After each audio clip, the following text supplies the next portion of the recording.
காலை பொழுதில் அன்போடு வாழ்த்துகின்றேன், வரவேற்கின்றேன். அறிவித்தர்கள் வருகிற 25ஆம் தேதி சரியாக 11 மணி அளவில் இந்த இடத்திலே கிறிஸ்துமஸ் தின ஆராதனைகள் நடைபெறும். நீங்கள் 11 மணிக்கு முன்பதாக தயவு செய்து வரும்படியாக கேட்டுக்கொள்கிறேன். 11 மணிக்கு ஆரம்பிக்கின்றோம். ஏனென்றால் நீங்கள் அழகாக வழிகட்டு சாரி எல்லாம் முடித்த டைம் வேணும். நீங்கள் நேரமெல்லாம் எடுத்து அழகாக வழிகட்டு தேவ சமூகத்துக்கு வாருங்கள். அதே போல 31ஆம் தேதி இரவு சரியாக 10 மணி அளவிலே இந்த இடத்திலே ராவொலிப்பு புது வருட ஆராதனை நடைபெறும். நீங்கள் சரியாக 10 மணிக்கு முன்பதாக நீங்கள் வரும்படியாக கேட்டுக்கொள்கிறேன். 1 மணித்தியாலத்துக்கு முன்பதாக, பாலிய பிள்ளைகள் 1/2 மணித்தியாலத்துக்கு முன்பதாக எல்லாம் வர வேண்டாம். சரியாக நீங்கள் 10 மணிக்கு முன்பதாக இருந்தாலே போதும். அதுக்காக ஜெபம் பண்ணி கொள்ளுங்கள். ஆண்டவர் தாமே நம்முடைய இந்த கிறிஸ்துமஸ் தின ஆராதனைகளையும் புது வருட ஆராதனை கத்து நமக்கு ஆசீர்வாதமாக ஆசீர்வதித்து தருவாராக. ஆண்டவருக்குள்ள நானும் நீங்களும் மகிழ்ச்சியாக இருப்பதுதான் அது நமக்கு பலன் என்று வேதம் சொல்லுகிறது. கர்த்தருக்குள்ள எப்பொழுதும் மகிழ்ச்சியாக இருக்கும்படியாக என்னையும் உங்களையும் ஆண்டவர் அழைத்திருக்கின்றார். பவுலடியார் சொல்லுகிறார், சந்தோஷமா இருங்கள், சந்தோஷமா இருங்கள் என்று மறுபடியும் மறுபடியும் மறுபடியும் சொல்லுகிறேன். அப்படியானால் என்ன?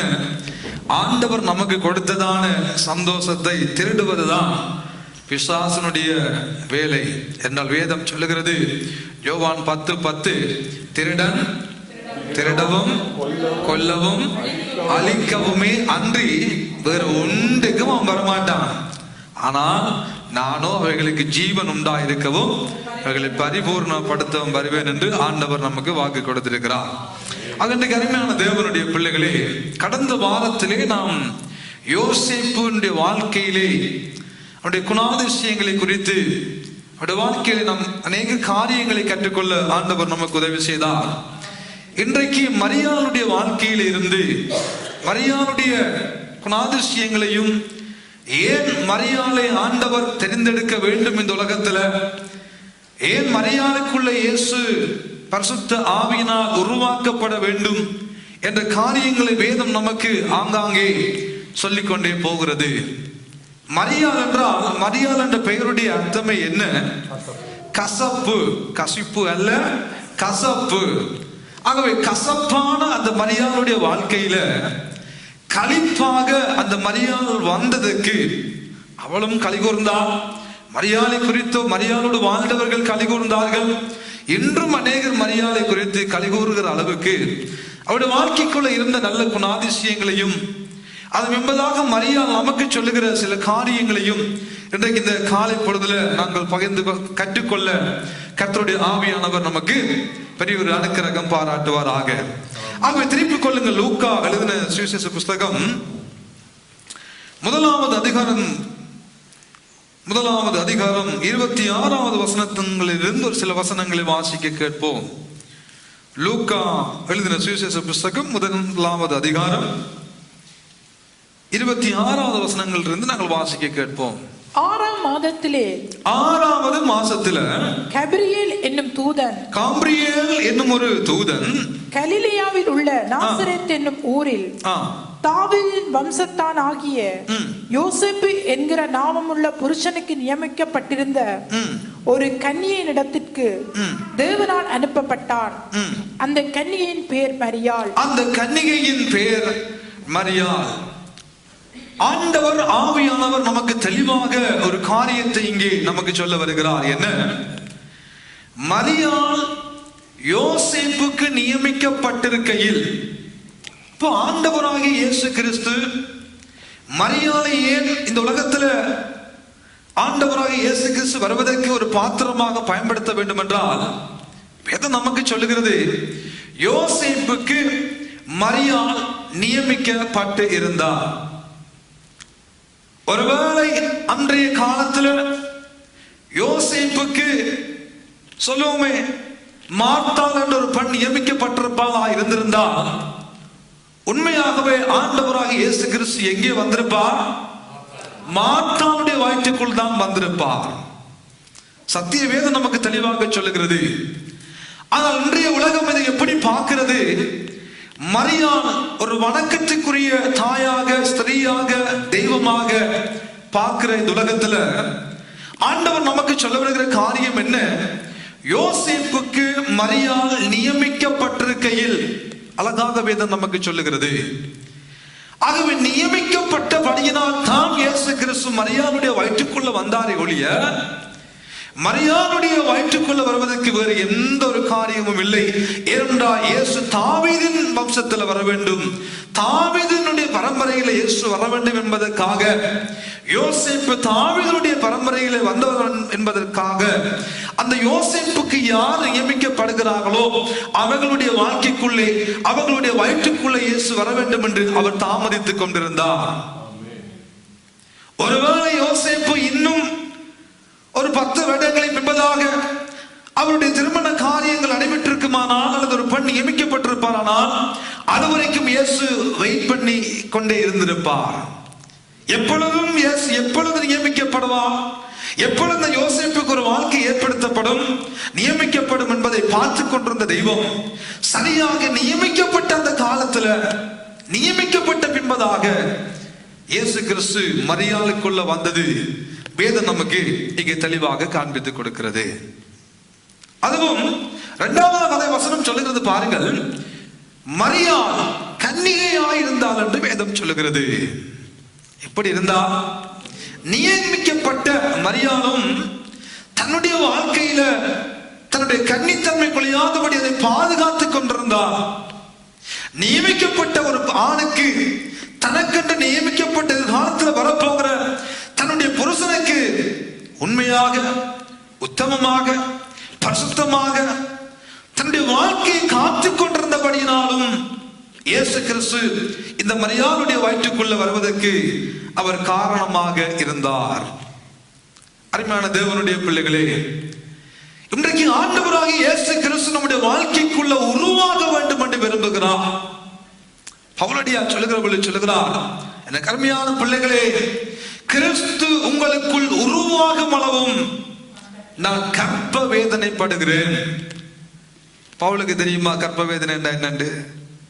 யார் பவுல்? ஒரு ஆம்பளை, அவர் ஒரு பொம்பளையே இல்லை. ஒரு பிள்ளையை பெற்றெடுத்தாலும் பரவாயில்லை, அந்த வேதனையின் தன்மை கொஞ்சம் கொண்டாலும் தெரிந்திருக்கும். ஆனால் சொல்லுகிறார் என்ன? கிறிஸ்து உங்களுக்குள் உருவாகும் அளவும் நான் கற்ப வேதனைப்படுகிறேன். அருமையான தேவனுடைய பிள்ளைகளே, இந்த கிறிஸ்தவர்கள் என்ற பெயரோடு நாம் இந்த உலகத்தில் வாழ்ந்து கொண்டு போகலாம். பெயரளவில் கிறிஸ்தவர்களாய், அல்லேலூயா கூட்டம் என்ற பெயரோடு, வேதக்காரர்கள் என்ற பெயரோடு, பரம்பரையாக நானும் ஒரு வேதக்காரன் தான் என்ற ஒரு வேதத்தை வைத்துக் கொண்டு நான் வாழ்வதில் எந்த பிரயோஜனம் மற்றொரு வாழ்க்கை? பிரியமானவர்களே, கிறிஸ்து இந்த காலை பொழுது நமக்குள்ள இருக்கிறாரா?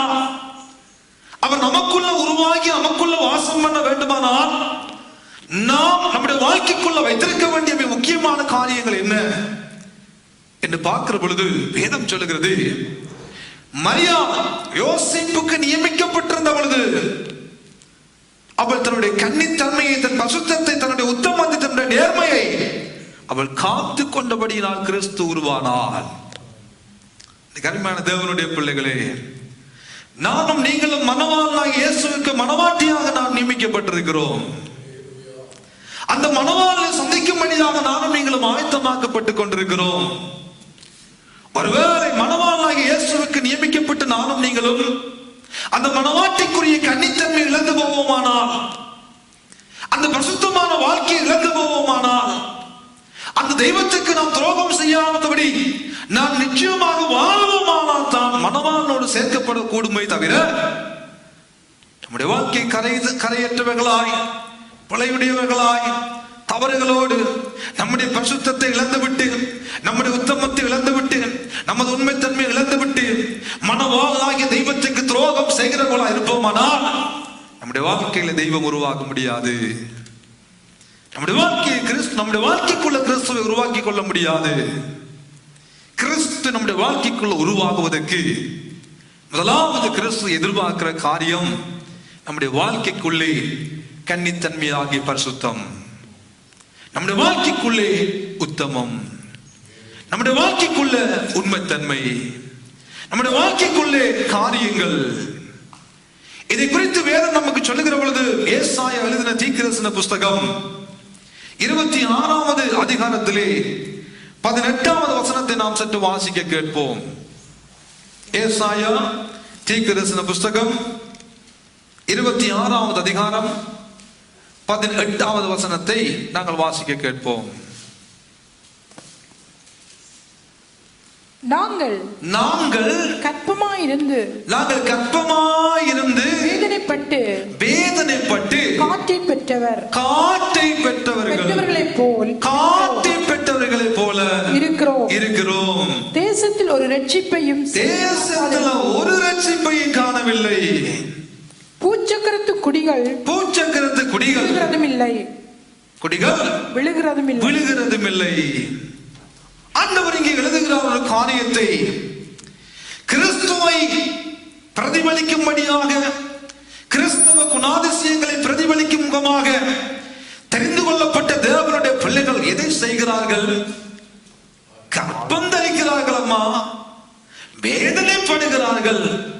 ஆனால் காற்றை பெற்று போடுகின்ற ஒரு துர்ப்பாக்கி நிலைமைக்கு தேவனுடைய ஜனங்கள், தேவனுடைய பிள்ளைகள் தள்ளப்படுகிறார்கள். காட்டை பெற்று போடுகிற நிலைமை. பெயருக்கு கர்ப்பவதிகள், பெயரளவில் இவர்கள் யாருக்கோ நிச்சயிக்கப்பட்டு விட்டார்கள். பெயரளவில் அவங்களை பார்க்கிற பொழுது இவர்கள் கிறிஸ்தவர்கள், இவர்கள் தேவனுடைய பிள்ளைகள், இவர்கள் அல்லேலூயா கூட்டத்தார், இவர்கள் வேதக்காரர்கள், இவர்கள் ஆண்டவரை தேடுகிறவர்கள், இவர்கள் ஆவிக்குரியவர்கள், அந்நிய பாஷை பேசுகிறவர்கள். ஆனால் முடிவு காட்டை பெற்று போடுகிற நிலைமைக்கு இன்றைக்கு அநேக கிறிஸ்துவுடைய வாழ்க்கை போய்கொண்டிருக்கிறது. கிறிஸ்துவை பிரதிபலிக்க வேண்டிய தேவ ஜனம், கிறிஸ்துவின் அன்பை காண்பிக்க வேண்டிய தேவ ஜனம், கிறிஸ்துவின் குணாதிசயங்களை தங்கள் வாழ்க்கையில் வெளிப்படுத்த வேண்டிய அநேக தேவனுடைய பிள்ளைகள் பெயரளவில் கிறிஸ்தவர்கள், பெயரளவில் அப்படி பெயரளவில் வேதக்காரர்கள், பெயரளவில் வல்லைக்கு சொல்லியமாக வருகிறவர்கள், பெயரளவில் வள்ளியடிக்கப்பட்ட கல்லறைகள். ஆனால் உள்ளுக்கு காலம் வருகிற பொழுது, பரவேட்டு காலம் வருகிற பொழுது காற்றை பெற்று போடுகிற நிலைமைக்கு தேவனுடைய பிள்ளைகள் தள்ளப்பட்டு விட்டார்கள் என்ற காரியத்தை ஏசாயா தீர்க்கதரிசி தெளிவாக நமக்கு சொல்லுகிறார். தேவ ஜனமே, கிறிஸ்து இந்த மதிய வேளைக்கு நம்முடைய வாழ்க்கைக்குள்ள எதிர்பார்க்கிற காரியம் என்ன? அவர் நமக்கு உள்ள உருவாக வேண்டும் என்று விரும்புகிறார். நம் மூலமாக கிறிஸ்து இந்த உலகத்துக்கு வெளிப்பட வேண்டும் என்று விரும்புகிறார். நம் மூலமாக அவருடைய தன்மைகள் நம்முடைய வாழ்க்கையில் இருந்து வெளிப்பட வேண்டும் என்று கிறிஸ்து விரும்புகிறார். அதுக்கு இன்னைக்கு உங்களையும் சாட்சிக்காரர்களாய் ஏற்படுத்தி வைத்திருக்கிறார். பரிசுத்த ஆவியானவர் வருகிற பொழுது நீங்கள் வெள்ளடைந்து எருசலேம், யூதேயா, சமாரியா முழுவதிலும் பெரிய பிரசங்கங்களை செய்யுங்க. அது இல்ல, பேகலைங்க, அந்நிய பாஷை பேசுங்க, கத்திக்குள்ளரை பிறண்டு விழுந்து எழும்புங்க, சாட்சிகளாயிருங்க. உங்கள் மூலமாக கிறிஸ்து பிரதிபலிக்கப்படட்டும். உங்கள் வாழ்க்கைக்குள்ள கிறிஸ்து உங்கள் மூலமாக வழியில் காண்பிக்கப்படட்டும். அப்போஸ்தலர்கள் சொன்னார்கள், நாங்களே சாட்சியப்பா, அவரை பார்த்தோம், அவரை கண்டோம், அவரை உணர்ந்தோம், அவரை தொட்டோம், அவரை தரிசித்தோம். இன்றைக்கு அவர் உயிரோடு இருக்கிறார் என்பதற்கு நாங்கள் சாட்சி. மதிய வேளையிலும் ஆண்டவர் நம்முடைய வாழ்க்கைக்குள் எதிர்பார்க்கிற விடயம் என்ன? கிறிஸ்து நம்முடைய வாழ்க்கைக்குள்ள உருவாக வேண்டுமானால் பரிசுத்தம் அவர் எதிர்பார்க்கிறார். பரிசுத்தம் இல்லாமல் ஒருவனும் தேவனை தரிசிக்க முடியாது. ஒருவனும் தேவனை தரிசிக்க முடியாது. கன்னி மரியாளுடைய வாழ்க்கைக்குள்ள இயேசு போனதுக்கு காரணம் பரிசுத்தம். பரிசுத்தம். 1 பேதுரு புத்தகத்தில் பார்க்கிற பொழுது 1வது அதிகாரம் 14வது 15 16வது வசனங்களை வாசித்து பாருங்கள். பேதுரு இந்த காரியத்தினை சற்று விளக்கமாக நமக்கு சொல்ல வருகிறார். 1 பேதுரு 1வது அதிகாரம் 14வது 15வது வசனங்களை வாசிக்க கேட்போம்.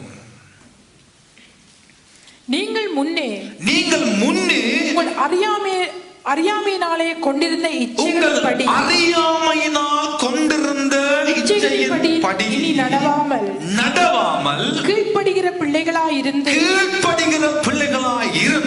உங்களை அழைத்தவர் பரிசுத்தராய் இருக்கிறது போல நீங்களும் உங்கள் நடக்கைகள் எல்லாவற்றிலும் பரிசுத்தராயிருங்கள். ஏன்? நான் பரிசுத்தர் ஆகையால் நீங்களும் பரிசுத்தராயிருங்கள் என்று எழுதியிருக்கிறது. அறியாமை நாம் தவறிழைக்கிறோம், அறியாமை நாம் ஒரு தவறு நடக்கிறது. ஆனால் அறிந்து அறிந்து அதே தவறை தப்பு அறிந்து செய்வது தப்பு, அறியாமல் செய்வது தவறு. நம்முடைய வாழ்க்கையில பல தடவைகள் தவறுகள் நடந்து கொண்டு போகத்தான் செய்கிறது. பலவீனங்கள் நம்முடைய வாழ்க்கையில, பலவீனமான மனிதர்கள், பலவீனமான சரீரம், பலவீனமான சில சுபாவங்களின் மூலமாக அறியாமையினால் சில நேரங்களில் நம்முடைய பலவீனங்கள் நம்முடைய பாவத்திற்குள்ளே கொண்டு போகத்தான் செய்கிறது. அறியாமையின் காலங்களில் ஆண்டவர் அவர் நானவர் போல இருக்கிறது உண்மைதான்.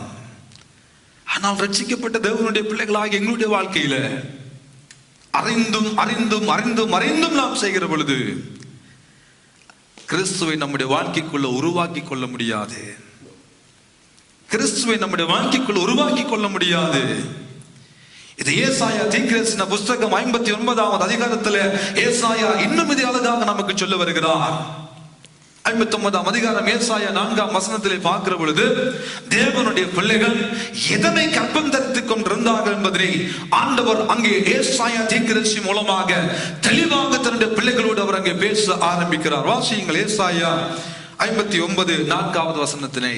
நீதியை தேடுகிறவனும் இல்லை, ஐயோ நீதியை தேடுகிறவனும் இல்லை, சத்தியத்தின்படி வழக்காடுகிறவனும் இல்லை, சத்தியத்தின்படி வழக்காடுகிறவனும் இல்லை, மாயை நம்பி அபத்தமானதை பேசி தீமையை கற்பம் தரிக்கிறார்கள். தேவனுடைய பிள்ளைகள் தீமையை கற்பம் தரித்து எதை பெற்றெடுக்கிறார்கள்? அக்கிரமத்தை பெற்றெடுக்கிறார்கள்.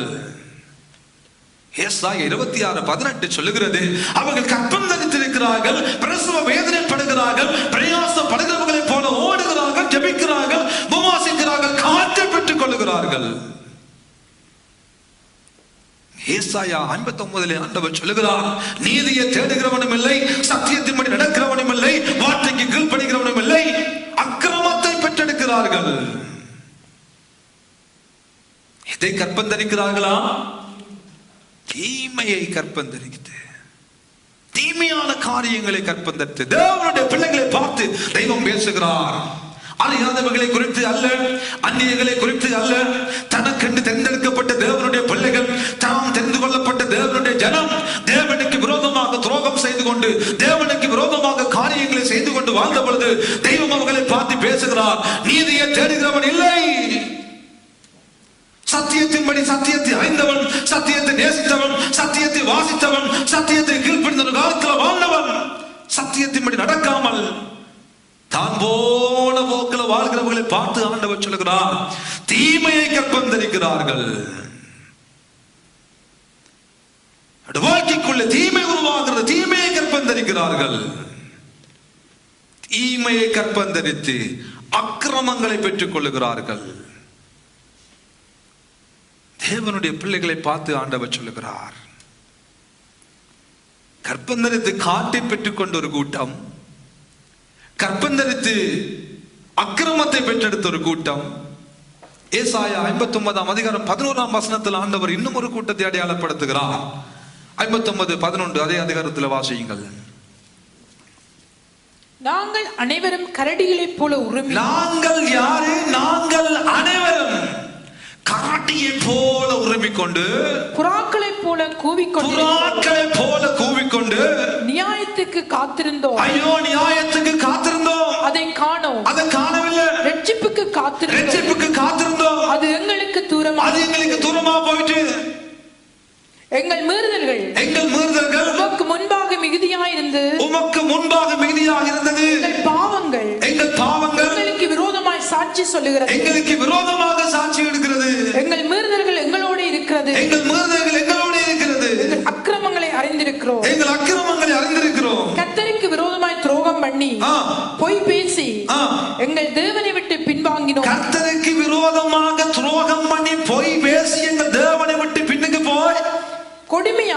கொடுமையாகவும் கலகமாகவும் பேசினோம். கள்ள வார்த்தைகளை கற்பம் தரித்து எதை கற்பம் தரிக்கிறார்கள்?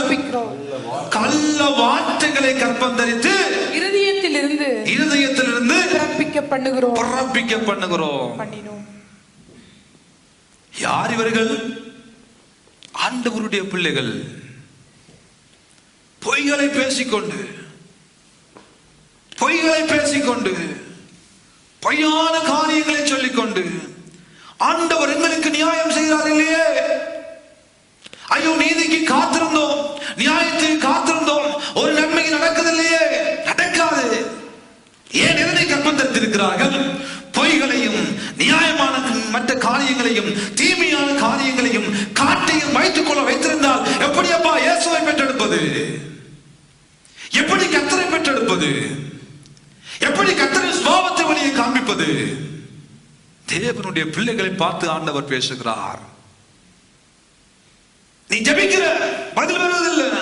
ஐயோ, எனக்கு நீதி செய்யும் ஆண்டவர் என்று மண்டாடுகிறாய், பதில் வரவில்லை. ஐயோ, எனக்கு நன்மை செய்யும் ஆண்டவர் என்று மண்டாடுகிறாய், நன்மை நடப்பதில்லை. ஏன்? தீமையை கற்பம் தரித்து வைத்திருக்கிறாய், பொய்களை கற்பம் தரித்து வைத்திருக்கிறாய், காட்டுக்கும் வயிற்றுக்குள்ள கட்டி வைத்திருக்கிறாய், பொய்யான காரியங்களை வைத்திருக்கிறாய், தெய்வத்துக்கு துரோகம் பண்ணுகிற காரியங்களை செய்து கொண்டு எவ்வளவு தூரம் புரண்டு எழும்பினாலும், எவ்வளவு தூரம் கத்தி குளறி அந்நிய வாசை பேசினாலும் ஒன்று நடக்காது. கிறிஸ்து உங்கள் வாழ்க்கைக்குள் உருவாகும் அளவும் பவுல் சொல்லுகிறார், நான் கற்ப வேதனைப்படுகிறேன். இன்றைக்கு இந்த மரியாள் தன்னுடைய வாழ்க்கைக்குள்ள, தன்னுடைய வயிற்றுக்குள்ள இயேசுவை சுமப்பதற்கு ஒரு காரணம் பரிசுத்தம். பரிசுத்தம் பரிசுத்தம். இந்த உலகம் அந்த தாயாரை பார்த்து வணக்கத்துக்குரிய தாயாராக பார்க்கிறது. வேதம் அங்கே வணக்கத்துக்குரிய தாயாராக காண்பிக்கவில்லை.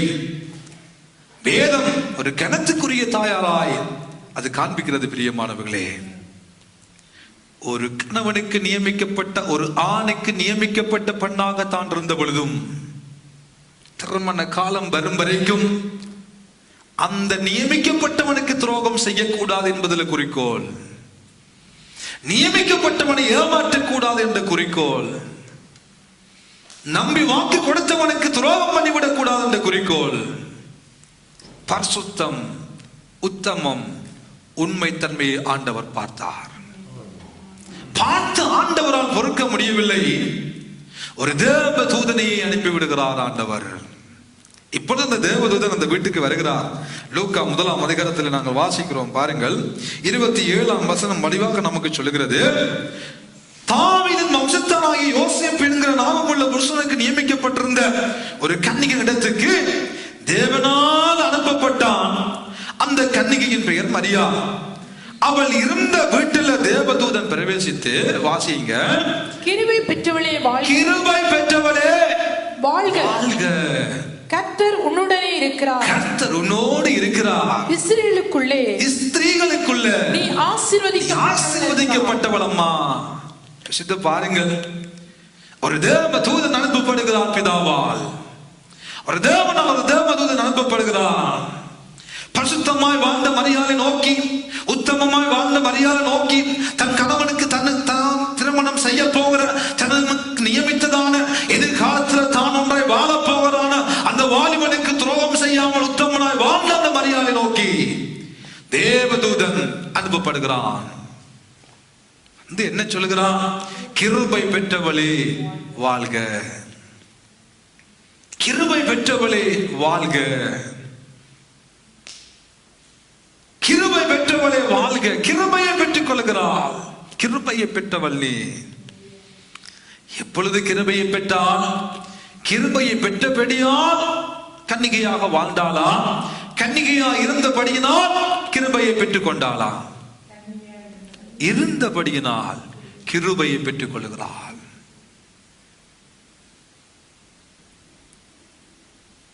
கன்னிகையா இருந்தபடியினால், பரிசுத்தமாய் வாழ்ந்தபடியினால் கிருபை உள்ள தெய்வம் அவளுக்குள்ளேயே கடந்து வருகிறார். யாருக்குள்ள? மரியாளுக்குள்ளேயே கிருபை உள்ள தெய்வம் கடந்து போகிறார். கிருபை பெற்றவள், கிருபை பெற்றவள். யோவான் நமக்கு அழகாக சொல்லுகிறார், நம்முடைய ஆண்டவர் மாம்சமாகி கிருபையினாலும் சத்தியத்தினாலும் நிறைந்தவராய் அவர் நமக்குள்ள வந்து வாசம் பண்ணுகிறார். யாரு கிருபையால் நிறைந்தவர்? யாரு? இந்த தெய்வம். சத்தியத்தால் நிறைந்தவர் யாரு? இயேசு கிறிஸ்து. கிருபையினாலும் சத்தியத்தினால் நிறைந்த சம்பூர்ணம் உள்ள கிருபை உள்ள தெய்வம் இப்பொழுது மரியாளுடைய வயிற்றுக்குள்ள போகிறார். தூதன் சொல்லுகிறார், கிருபை பெற்றவளே வாழ்க, கிருபையை பெற்றவளே வாழ்க, கிருபையை பெற்றவளே வாழ்க. எந்த ஒரு மனிதன் தேவனுடைய பார்வையில உத்தமமாய், சன்மார்க்கனாய், பரிசுத்தமாய், தங்களை மாசுபடுத்தாதபடி உத்தமமாய் வாழ்கிறார்களோ அவர்களுக்கு ஆண்டவர் அதிக கிருபைகளை கொடுப்பார். அவர்களுக்குள்ளே வாசம் பண்ண வந்து விடுவார். கிருபை பெற்றவளே, அவருடைய வார்த்தை செய்தி, கிருபையை பெற்றவளே வாழ்க, கிருபையை பெற்றவளே தேவன் உன்னோடு இருக்கிறார். பரிசுத்தமாய் வாழுகிற ஒவ்வொரு தேவனுடைய பிள்ளையுடைய வாழ்க்கையிலும் கிருபை உண்டாயிருக்கிறது. கிருபை உண்டாயிருக்கிற ஒவ்வொரு தேவனுடைய பிள்ளையுடைய வாழ்க்கையிலும் தெய்வம் இருக்கிறார், தெய்வம் இருப்பார்.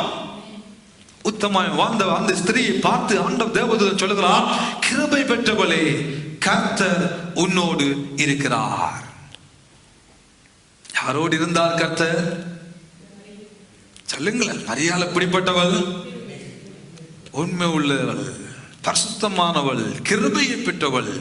அந்த கிருபையை பெற்றவளோடு ஆண்டவர் இருந்தார்.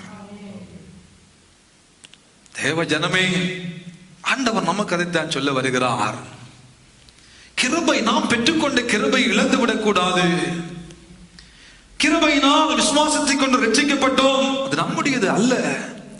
ஆண்டவர் நமக்கு கிருபையாய் தந்த ஈவுகள், கொடைகள், கிருபையை நமக்கு தந்தார், ஈவாய் நமக்கு தந்தார். பருமதியற்ற ஒரு வாழ்க்கையை, பருமதியான ஒரு காரியத்தை, பருமதியற்ற நமக்கு அதை கொண்டு வந்து கொடுத்து நம்மை பருமதி உள்ளவர்களாய் மாற்றிவிட்டார். அது நம்முடையது அல்ல, கிரியை நாம் பெற்றுக்கொண்டது அல்ல, நம்முடைய உண்மைத்தன்மையால் பெற்றுக்கொண்டது அல்ல. தெய்வம் நமக்கு போட்ட ஈவு. அந்த ஈவை இழந்து போடாதபடி, அந்த ஈவுகளை இழக்க பண்ண பாவம் இந்த உலகத்துல போராடுகிறது. உலகம் ஒரு பக்கம், மாம்சம் ஒரு பக்கம், இச்சை ஒரு பக்கம். அன்றைக்கு மாணவர்க்கத்தை இல்லாமலாக்கும்படியாக, கிருபையை இழக்க பண்ணும்படியாக பலவிதமான பாடுகள், சோதனைகள், போராட்டங்கள் ஒவ்வொரு தேவனுடைய பிள்ளைகளுடைய வாழ்க்கையிலும் பலத்தாம் செய்கிறது. கிருபையை இழந்து போடாதீங்க. எதை நாம் இழந்தாலும் அந்த கிருபையானவரை, இரக்கமுள்ள தெய்வத்தை, சத்தியத்தினால் நிறைந்த தெய்வத்தை, நமக்குள்ள வாசம் பண்ணும்படியாக நம்மை தேடி வந்த தெய்வத்தை இழந்து போடாதபடி ஒரு வாழ்க்கை வாழ வேண்டும் என்று தெய்வம் விரும்புகிறார். சொல்லுகிறார் என்ன? தேவதூதன் சொல்லுகிறார், கர்த்தர் உன்னோடு இருக்கிறார். கர்த்தர் கிருபை பெற்றவர்களோடு ஆண்டவர் இருக்கிறார். கிருபை உள்ள தெய்வம், கிருபை உள்ள தெய்வம், கிருபை உள்ளவர்களோடு ஆண்டவர் இருக்கிறார். கர்த்தர் உன்னோடு இருக்கிறார். கிருபை பெற்றே அல்லவா மரியாளே, உன்னோடு ஆண்டவர் இருக்கிறார். நீ ஸ்திரீகளுக்குள்ள ஆசீர்வதிக்கப்பட்டவள். பாருங்கள், கிருபையை பெற்றுக் கொள்கிறார். ஆண்டவர் இருக்கும்படியான ஒரு வாழ்க்கையை, வரப்பிரசாதத்தை பெற்றுக் கொள்கிறார். வேதம் சொல்லுகிறது, இப்படி இருக்கிறபடியினால் ஸ்திரீகளுக்குள்ள நீ ஆசீர்வதிக்கப்பட்டவள். பக்கத்துக்கு ராகலப்பா சொல்லுங்க, கிருபை உங்களோடு இருந்தா, ஆண்டவர் உங்களோடு இருந்தா, நீங்க எல்லாரும் பாக்கிலும் ஆசீர்வதிக்கப்பட்டிருப்பீர்கள். பயமில்லாம சொல்லுங்க, கிருபையான தெய்வம் இயேசு ஆண்டவர் உங்களோடு இருந்தாரானால் நீங்கள் எல்லாரும் பாக்கிலும் ஆசீர்வாதம் நிலைமைக்கு ஆண்டவர் கொண்டு போவது நிச்சயம். இவ்வளவுதானா? என்ன கிருபை, என்னத்த கிருபை, என்னத்த ஆண்டவர். இந்த வருஷ கடைசியில வார பில்லுகளை பார்த்தா, என்னப்பா கிருபை, என்னப்பா ஆண்டவர் மாதிரி இருக்கு உங்களோட முகங்களை பார்க்க. ஆண்டவர் இருப்பார், ஆண்டவர் இருக்கிறார். ஆண்டவர் இருந்தபடினா வேதம் சொல்லுகிறது, கிருபை இருக்குது. ஆண்டவர் இருந்தா நீ ஸ்திரீகளுக்குள்ள ஆசீர்வதிக்கப்பட்டவல்லாம். தூதன் அழகான ஒரு வார்த்தைகளை சொல்லி ஆரம்பித்து என்ன சொல்லுகிறான்?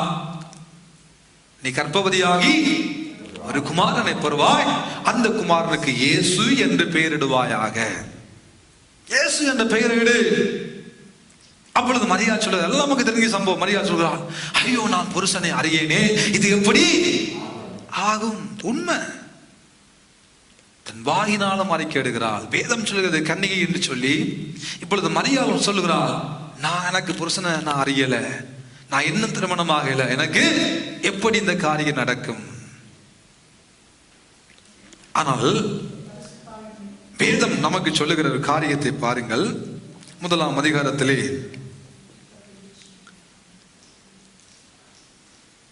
35ஆம் வசனத்தை வாசியுங்கள். தேவதூதன் அவளுக்கு பிரதியுத்தரமாக பரிசுத்த ஆவி உன்மேல் வரும், உன்னதமானவருடைய பலன் உன்மேல் நிழலிடும், ஆதலால் உன்னிடத்தில் பிறக்கும்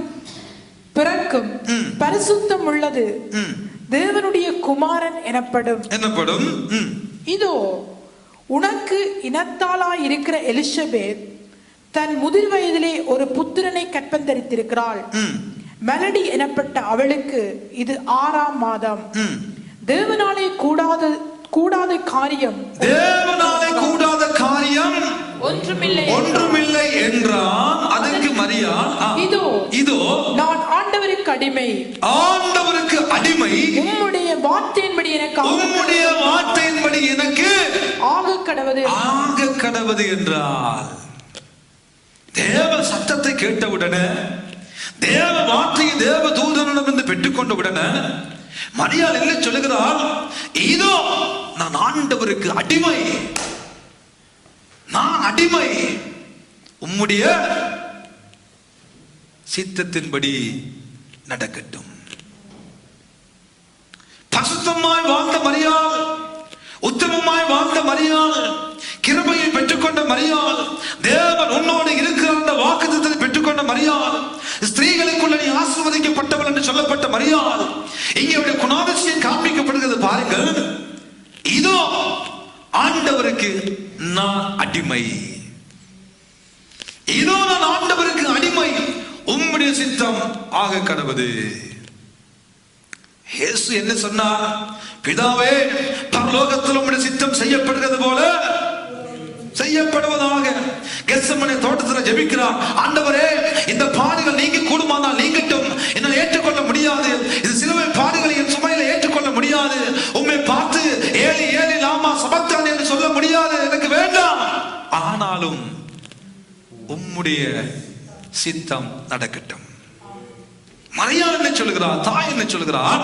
ஆண்டவரே, இதோ நான் உமக்கு அடிமை, இன்றிலிருந்து நான் உமக்கு அடிமை, என் விருப்பத்தை செய்யும்படியாக நான் வரவில்லை, என் ஆசை நிறைவேற்றும்படியாக வரவில்லை, என் நோக்கத்தை நிறைவேற்றும்படியாக வரவில்லை, என்னுடைய ஆசை அபிலாசைகள் விருப்பங்கள் எல்லாவற்றையும் கட்டி வைக்கிறேனப்பா, உம்முடைய சித்தம் நடக்கட்டும். நல்ல மரியாள் தேவ சித்தத்துக்கும் தேவ திட்டத்துக்கும் தெய்வத்தினுடைய விருப்பத்துக்கும் தன்னை ஒன்று கூட ஒரு வீதம் கூட தனக்கென்று வைக்காமல், உம்முடைய சித்தம் ஆகட்டும், உம்முடைய விருப்பம் நடக்கட்டும். தெய்வம் நம்முடைய வாழ்க்கையில் இன்றைக்கு நாம் சொல்லுகிறோம் அநேக தடவைகளில், ஆண்டவர் எனக்குள்ள வாசம் செய்ய வேண்டும், ஆண்டவர் என்னை பயன்படுத்த வேண்டும், ஆண்டவருடைய வல்லமைகளின் வாழ்க்கையில் இருந்து புறப்பட வேண்டும். அன்றைக்கு அப்போஸ்தலருடைய கைகளினால் அற்புதங்கள் அடையாளங்கள் நடந்தது போல, ஆண்டவரை இன்றைக்கு என் கையினால் அற்புதங்கள் அடையாளங்கள் நடக்க வேண்டும் என்று ஜெபிக்கிறோம். நல்லது. கிறிஸ்து மரியாளுடைய வயிற்றுக்குள் உருவாக முன்பதாக நான் ஆண்டவருக்கு அடிமை, நான் ஆண்டவருக்கு அடிமை, ஓம் சித்தம் நடக்கட்டும். தேவனுடைய திட்டத்துக்கு தேவனுடைய சித்தத்துக்கு யார் யார் யார் யார் ஒப்பு கொடுக்கிறோமோ அவர்கள் வாழ்க்கையில அவர்கள் நினைப்பதற்கும் அவர்கள் வேண்டுவதற்கும் மேலாக கிரியில் செய்கிற ஒரு கடவுள் உண்டு. எனக்கும் உங்களுக்கும் கிரியில் செய்கிறவர் உண்டு. ஆனால் பிரச்சனை என்ன? நம்முடைய மாம்சம், நம்முடைய அறிவு, நம்முடைய அனுபவம், நாம் வாழ்கிற சூழ்நிலைமைகள், நாம் வாழ்கிற சகவாசங்கள், நாம் வைத்திருக்கிற நட்பு உறவுகள் சில நேரங்களில் தேவ திட்டத்தையும் தேவ சித்தத்தையும் தெய்வமே செய்ய முடியும் காரியங்களாக மாறிவிடுகிறது நம்முடைய வாழ்க்கையில. நான் ஒருக்கா தேவதூதனே யோசேப்பிட்ட கேட்டுட்டு வரட்டா, மரியாதைங்க அப்படி சொல்லியிருக்கிறாவா? நடக்க முடியாத ஒரு காரியம் நடக்க போகிறது, கொஞ்சம் பொறுங்க, அம்மாட்ட கேட்டுட்டு வரட்டா, அப்பாட்ட கேட்டுட்டு வரட்டா, கட்ட போற புருஷன்ட்ட கேட்டுட்டு வரட்டா, அப்படி அனுமதி எடுத்தாளா? உடனே நான் உமக்கு அடிமையாண்டவரே. நல்ல குணாதிசயம் பிரியமானவர். இந்த கிதிகளை குறித்து பேசுவது காணவில்லை.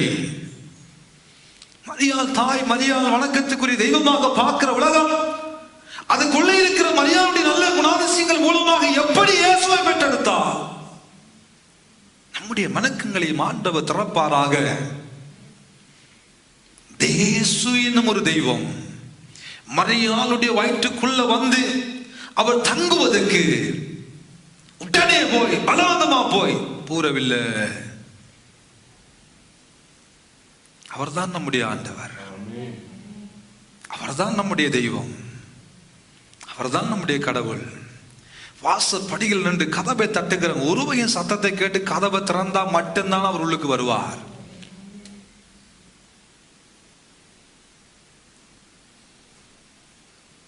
மரியாள் இயேசுவுக்கு, தெய்வத்துக்கு, தேவ சத்தத்துக்கு, தேவ சித்தம் நடப்பதற்கு தன் வாழ்க்கையை தத்தம் செய்தபடியினால் தேவ சித்தம் அவள் வாழ்க்கையில் நடந்தது. அவ்வளவுதான் வேதமாய்த்தான் நமக்கு சொல்லுகிறது. அதற்கு மரியாள் தேவதூதன் சொல்லுகிறார், தேவனால கூடாத காரியம் ஒன்றுமில்லை. அவ்வளவுதான். அதற்கு மரியாள், இதோ நான் ஆண்டவருக்கு அடிமை, உம்முடைய வார்த்தையின்படி எனக்கு ஆக கடவுது என்றால். அப்பொழுது தேவதூதன் அவளிடத்திலிருந்து போய்விட்டான். இப்பொழுது ஒப்பு கொடுத்த பின்பதாக வார்த்தை நடக்கட்டும் ஆண்டவரே எங்கள் வாழ்க்கையில, உம்முடைய சித்தம் நடக்கட்டும் ஆண்டவரே எங்கள் வாழ்க்கையில, உம்முடைய சம்பூரணமான விருப்பம் என் வாழ்க்கையில் நடக்கட்டும் என்று சொல்லி, எப்பொழுது ஒரு மனிதன், ஒரு மனுஷி தேவனுடைய பாதத்தில் தன்னை கொண்டு போய் அர்ப்பணிக்கிறார்களோ அன்றைக்கு தான் ஆண்டவர் தன்னுடைய ஆரம்பத்தினை செய்வார். நம்முடைய சித்தத்தோடு தேவ சித்தம் கலந்து வேலை செய்யாது. நம்முடைய விருப்பங்களோடு தேவனுடைய விருப்பம் கலந்து செயல்பட முடியாது. தெய்வம் விரும்புகிறார் மரியாளை போல 100% தன்னை அர்ப்பணித்து, என் முயற்சி அல்ல ஆண்டவரே, என்னுடைய படிப்பு அறிவு அனுபவம் அல்ல ஆண்டவரே, என்னுடைய ஆசைகள் அல்ல ஆண்டவரே, உம்முடைய வார்த்தை எனக்குள்ள நடக்கட்டும், உம்முடைய சித்தம், உம்முடைய ஆசை, உங்களுடைய விருப்பங்கள் எங்கள் வாழ்க்கையில் நடக்கட்டும் என்று சொல்லி நம்மை அர்ப்பணிக்கிற பொழுதுதான் ஆண்டவர் கிரியை செய்ய ஆரம்பிப்பார். ஆனால் நாம் ஜெபிக்கிறோம் என்ன? இப்படி செய்யுங்க ஆண்டவரே, அப்படி செய்யுங்க ஆண்டவரே, இப்படி பயன்படுத்துங்க ஆண்டவரே, அப்படி பயன்படுத்துங்க ஆண்டவரே சொல்லி போட்டு கத்திட்டு வாசம் பண்ணி குளறி போட்டு இருக்கலாம். ஆண்டவர் பாப்பார் என்ன செய்ய சொல்லி ஜபிக்குது. ஆனா தான் ஏதோ செய்து கொண்டிருக்குது. அப்ப நான் என்னென்ன அதுக்குள்ள போய் குறுக்கிறது? அப்படி ரீசண்டான கடவுள் பல்ல கட்டாயப்படுத்தி இழுத்து கொண்டு வந்து வச்சு திணிச்சு இதை செய்ய செய்கிற கடவுள் அல்ல. அன்புள்ள கடவுள், இரக்கமுள்ள கடவுள், குழப்பவாதியான ஒரு கடவுள் அல்ல நம்முடைய கடவுள்.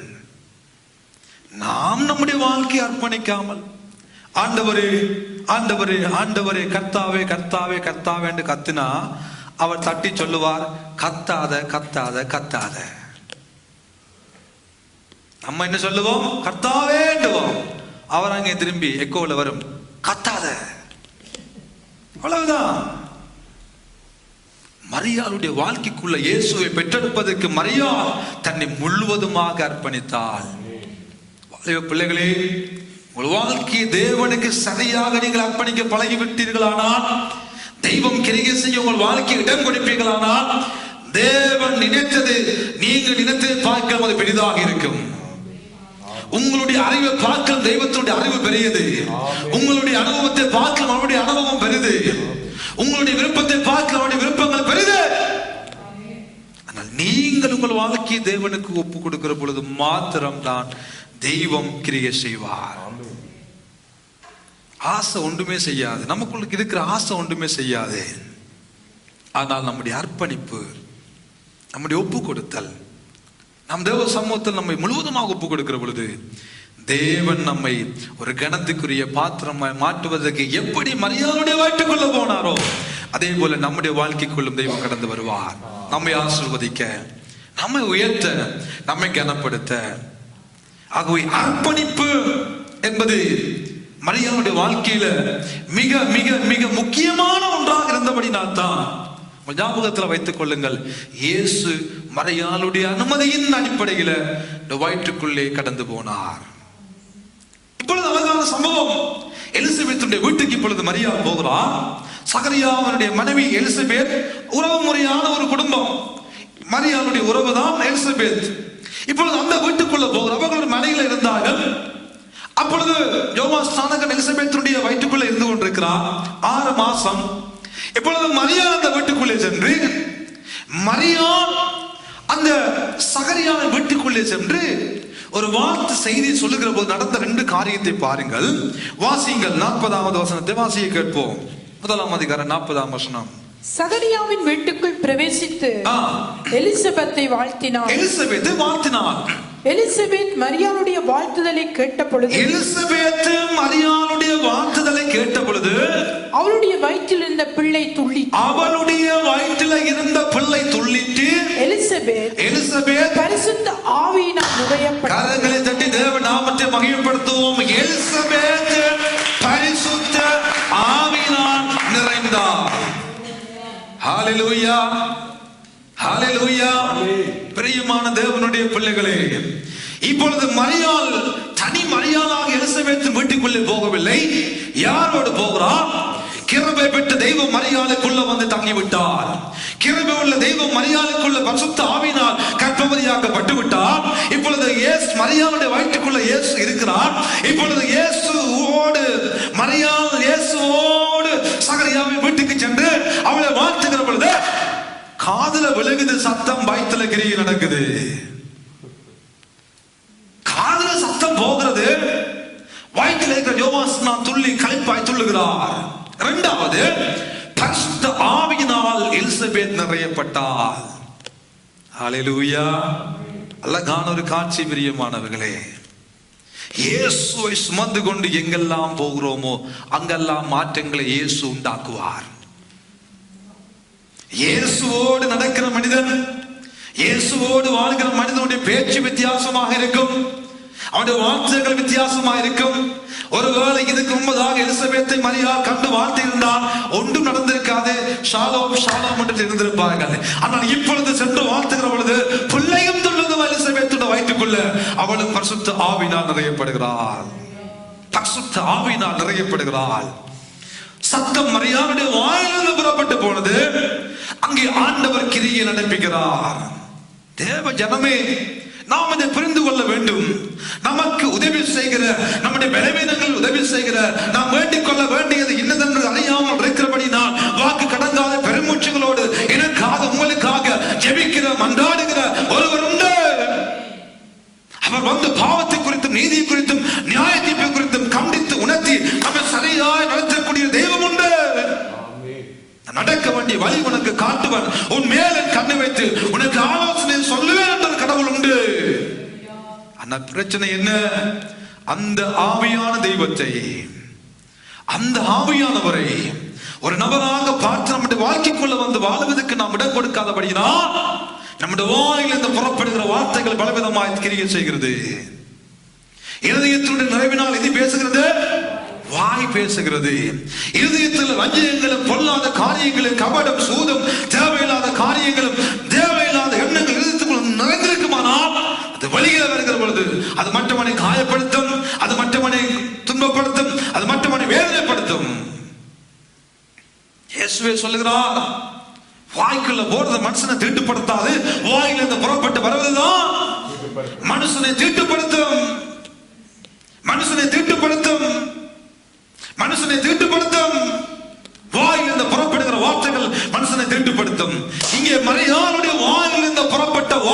காரணம் என்ன? மரியாளுக்குள்ள இயேசு இருந்தார்.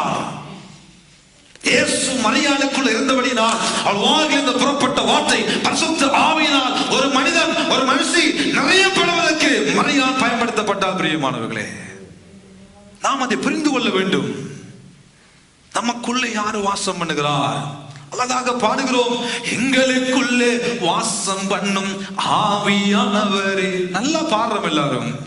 ஆனா நமக்குள்ள யாரு இருக்கிறான்னு நம்மை கொஞ்சம் திரும்பி பார்க்க வேண்டும். நமக்குள்ள யார் இருக்கிறது?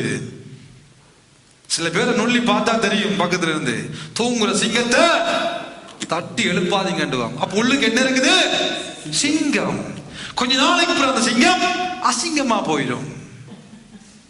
யாரு அந்த சிங்கம்? சர்ச்சுக்குள்ள வந்த சிங்கம், கை உயர்த்தி ஆண்டவர் ஆராதிச்ச சிங்கம், வசனங்களை வாசிச்ச சிங்கம், வீர சிங்கம், யூத சிங்கத்துக்கு முன்பதாக வந்து நிற்கிற வீர சிங்கம் கொஞ்ச நாளைக்கு பிறகு அசிங்கமா போயிடும்.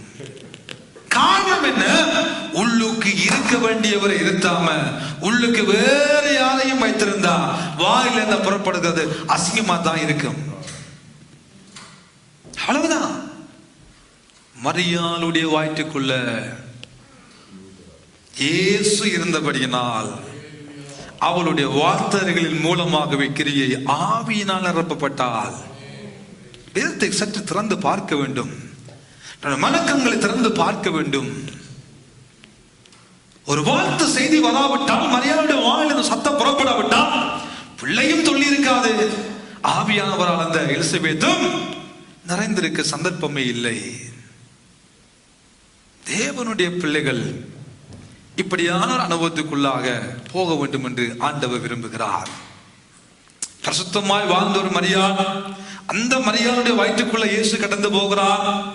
பரிசுத்தமாய் வாழ்ந்த மரியாளுக்குள்ள இயேசு கடந்து போனது மாத்திரமல்ல, இயேசு அவள் வாழ்க்கைக்குள்ள போய் இருந்தபடியினால், அவள் தேவனுடைய சித்தத்துக்கு தன்னை முழுவதுமாக ஒப்பு கொடுத்தபடியினால் அவளுடைய வாயிலிருந்து புறப்படுகிற வார்த்தையின் மூலமாக கிரியை நடந்தது.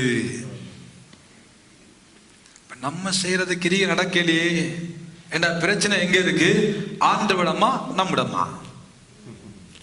அவ்வளவுதான். நாங்களும் பேசுறோம், நாங்களும் ஏதோ இதெல்லாம் செய்யறோம், நாங்களும் சபிக்கிறோம், உண்டையும் காணையில. காரணம் ஆறு? நாங்க தான். நமக்குள்ள யார் இருக்கிறார்? நமக்குள்ள யார் நமக்குள்ள வாசம் பண்ணி கொண்டிருக்கிறார்? ஆவியானவர் இருக்கிறாரா? ஆண்டவர் இருக்கிறாரா? பரிசுத்தமுள்ள தெய்வம் இருக்கிறாரா? இயேசு நமக்குள்ள இருக்கிறாரா? இது ஒன்றும் இல்லாட்டி நம்முடைய வாயில் இந்த புறப்படுற வார்த்தையும் உப்பு சப்பு இல்லாததான் இருக்கும். இப்ப இந்த பரிசுத்த ஆவியினால எலிசபெத் நிறையப்பட்டு இப்பொழுது எலிசபெத் என்ன சொல்ல வருகிறார்? வாசித்து பாருங்கள். 42 வசனத்திலிருந்து. உரத்த சத்தமாய் இஸ்ரவேலுக்குள்ளே நீ ஸ்திரீகளுக்குள்ள நீ ஆசீர்வதிக்கப்பட்டவள், உன் கற்பத்தின் கனியும் ஆசீர்வதிக்கப்பட்டது. என் ஆண்டவருடைய தாயா என்னிடத்தில் வந்தது எனக்கு எதனால் வந்தது? என்ன சொல்லுகிறார்? எலிசபெத் ஆவியினால் நிறைந்து தேவதூதன் எதை சொன்னானோ அதையே இந்த இடத்தில் எலிசபெத்தும் சொல்லுகிறாள். தேவதூதன் என்ன சொன்னான்? கிருபை பெற்றவளே வாழ்க, கர்த்தர் உன்னோடு இருக்கிறார், ஸ்திரீகளுக்குள்ள நீ ஆசீர்வதிக்கப்பட்டவள். தேவதூதன் சொல்லுகிறான். இப்பொழுது எலிசபெத் ஆவியானவரால் நிறைந்து எதை சொல்லுகிறான்? ஸ்திரீகளுக்குள்ள ஆசீர்வதிக்கப்பட்டவள் நீ. தேவ ஜனமே, தெளிவான உறுதிப்பாடு, தெளிவாய் தெய்வம் பேசுகிறார். இன்றைக்கு ஒன்று சொல்லி போட்டு இல்ல சும்மா முஸ்பாத்திக்கு சொல்லிட்டேன், சும்மா பாடிக்கு சொல்லிட்டேன், நாளை கொண்டு வந்து ஆண்டவர் திருப்பி நமக்கு சொல்லுகிற ஆண்டவர் அல்ல. அவர் பொய் சொல்லுகிறவரும் அல்ல, மனம் மாறுகிறவரும் அல்ல. அப்படின்னா பொய்யும் அவருக்கு தூரம், மனம் மாறுகிற விளையாட்டும் அவருக்குள்ள இல்ல. ஆனா பிரச்சனை என்ன? இன்றைக்கு வஞ்சிக்கிற அநேக கள்ள கூட்டங்கள், இன்றைக்கு வஞ்சித்து தங்கள் வயிற்று பிழைப்பை நடத்துகிற அநேக கள்ள கூட்டம் என்ன செய்கிறார்கள்?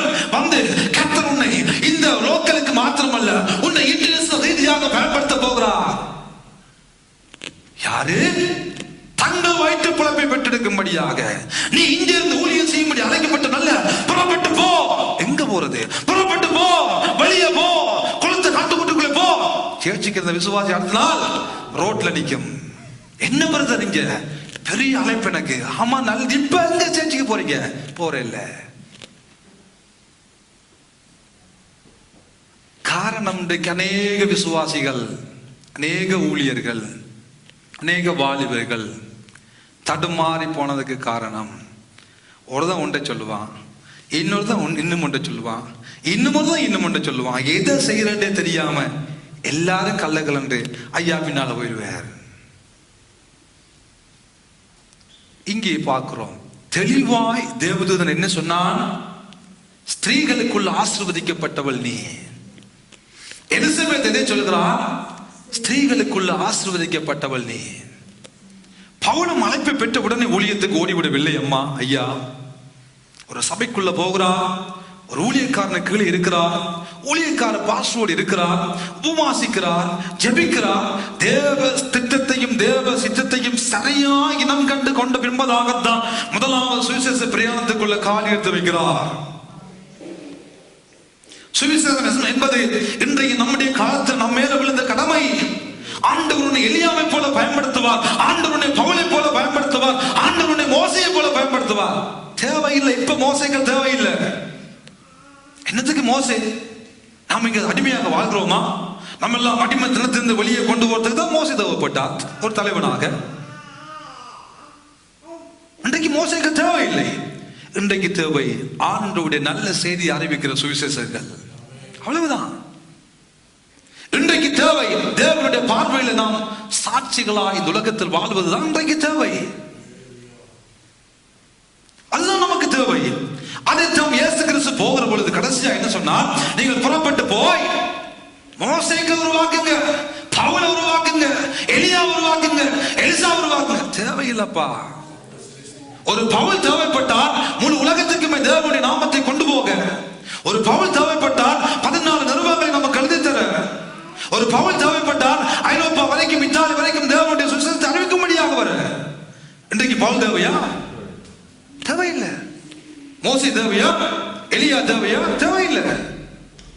ஆண்டவருக்கு தேவை நானும் நீங்களும் சரியாக வாழ்கிற வாழ்க்கை. ஆண்டவருக்கு தேவை நானும் நீங்களும் சாட்சியுள்ள வாழ்க்கையா வாழ்கிற வாழ்க்கை. ஆனா காரணம் என்ன? இதை அறிந்து கொள்ளாத தேவ ஜனம் வஞ்சிக்கப்பட்டு ஏமாற்றப்பட்டு இளவற்ற போகிற ஒரு துர்ப்பாக்கிய நிலைமை இன்றைய சமகால கிறிஸ்தவத்துக்குள் நடந்து கொண்டிருக்கிறது. தேவ ஜனமே, தெளிவாய் ஆண்டவர் மரியாளோடு இடைப்பட்டார். ஸ்திரீகளுக்குள்ள ஆசீர்வதிக்கப்பட்டவள் நீ. அவ்வளவுதான். இதை சொல்லிக் கொண்டு போன எலிசபெத் ஒரு காரியத்தை அங்கே சொல்லுகிறார். நன்றாய் வாசித்து பாருங்கள். அதே அதிகாரம், 1வது அதிகாரம் 45ஆம் வசனத்தை வாசியுங்கள்.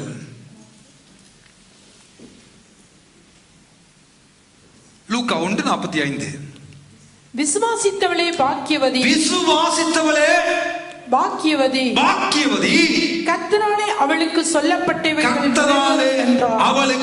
சொல்லப்பட்டவைகள் நிறைவேறும் என்றால். யாரு சொல்லுகிறது? எலிசபெத் என்னும் ஒரு அம்மா தீர்க்க தரிசனமாக இப்பொழுது மரியாளை பார்த்து என்ன சொல்லுகிறார்? விசுவாசித்தவளே. ஹல்லேலூயா, ஹல்லேலூயா. பாருங்கள் மரியாளுடைய வாழ்க்கை கொண்ட நல்ல குணாதிசயங்களை. ஒரு கன்னி பெண்ணாக வாழ்ந்தது உண்மை, நமக்கு தெரிந்த காரியம். கிருபையை பெற்றது உண்மை. தன்னுடைய வாழ்க்கையை தேவனுக்கு ஒப்பு கொடுத்தது உண்மை. அதோடு அவருடைய வாழ்க்கை நின்று விடவில்லை. எலிசபெத் மரியாளை பார்த்து சொல்லுகிறார், விசுவாசித்தவளே நீ பாக்கியவதி. அப்படின்னா என்ன? மரியாள் ஒரு விசுவாசி, அவ்வளவுதான். மரியாள் ஒரு நல்ல விசுவாசியாக இருந்தார். தேவ சித்தம் இருந்தது. இயேசு மரியாளுக்குள்ள இருந்தார். ஆனா இயேசுவை தன் வாழ்க்கையில் இருந்து அவள் பெற்றெடுப்பதற்கு காரணம் என்ன? தேவ வார்த்தைக்கு ஒப்பு கொடுத்தது உண்மைதான், ஆனால் நடக்கும் என்று விசுவாசித்தாள். ஆனா பிரச்சனை என்ன? இன்றைக்கு அநேகருடைய வாழ்க்கையில் ஆண்டவர் நம்முடைய வாழ்க்கையில் வாக்குத்தத்தங்கள் நமக்கு தந்தது உண்மைதான். ஆனா அந்த வாக்கு நம்முடைய வாழ்க்கை நிறைவேறாம போனதுக்கே காரணம், நம்முடைய வாழ்க்கையில விசுவாசம் இருக்க வேண்டிய இடத்துல அவிசுவாசம் வந்தபடியினால சில வாக்குத்தத்தங்கள் நம்முடைய வாழ்க்கையில் நிறைவேறாமல் தான் போய்விட்டது. இயேசுவை பெற்றெடுக்க முடியவில்லை. பெரிய அழைக்கப்பட்ட தேவனுடைய பிள்ளைகள் கூட, பெரிய பெரிய தீர்க்கதரிசனம் அழைக்கப்பட்ட எத்தனையோ தேவனுடைய பிள்ளைகள், விசுவாசிகள் இடறி போனதுக்கு காரணம் அந்த பெற்றுக்கொண்ட வாக்குத்தத்தத்தின் மேல விசுவாசம் மற்றவர்களாய், தாங்கள் தொழுது கொண்டு போகிற தேவனின் மேல விசுவாசம் மற்றவர்களாய், தாங்கள் வைத்திருக்கிற நம்பிக்கையின் மேல விசுவாசம் அற்றவர்களாய் வாழ்ந்தபடினால் அநேக வாக்குத்தத்தத்தை சுதந்திரத்துக் கொள்வதற்கு தகுதியற்றவர்களாய் மாறிவிட்டார்கள். அநேகர் இயேசுவை இந்த உலகத்தில் பெற்றெடுக்க வேண்டியவர்கள், அவர்கள் மூலமாக இயேசுவின் நாமம் மகிழப்பட வேண்டியவர்கள். பாதி வழியில அரை வழியில நின்று போய், அரை வழியில பின்வாங்கி போய், அரை வழியில இயேசுவை விட்டு போனதுக்கு காரணம் அவிசுவாசம் எனும் ஒரு காரியம் அவர்கள் வாழ்க்கைக்குள்ள வந்தபடியினால் தெய்வம் சொன்னதை அவர்கள் வாழ்க்கையில நிறைவேற்ற முடியாமல் போனதுக்கு காரணம் அவர்களாகவே மாறிவிட்டார்கள். ஆனால் இந்த மரியாள் விசுவாசத்தால் எலிசபெத் சொல்லுகிறார், விசுவாசித்தவளே பாக்கியவதி, நீ விசுவாசித்தவள், நீ பாக்கியவதி. விசுவாசம் உள்ள ஒரு நல்ல தாயாராக இயேசுவின் தாயார் இருந்தார்.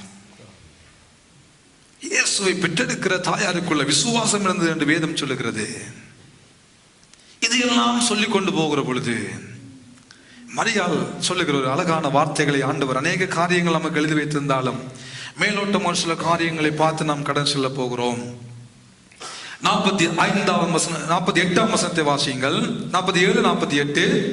என் ஆவி, என்னுடைய ஆவி என் இரட்சகராகிய தேவனிடத்தில் களிகூறுகிறது, என் இரட்சகராகிய தேவனில் களிகூறுகிறது. அவர் தம்முடைய அடிமையின் தாழ்மையை நோக்கி பார்த்தார். இதோ 46 வாசிங்க. அப்பொழுது மரியாள் என் ஆத்துமா மகிமைப்படுத்துகிறது, கர்த்தரை மகிமைப்படுத்துகிறது. என் ஆவி என் இரட்சகரிடத்தில் களிகூறுகிறது, என் இரட்சகராகிய தேவனிடத்தில் களிகூறுகிறது.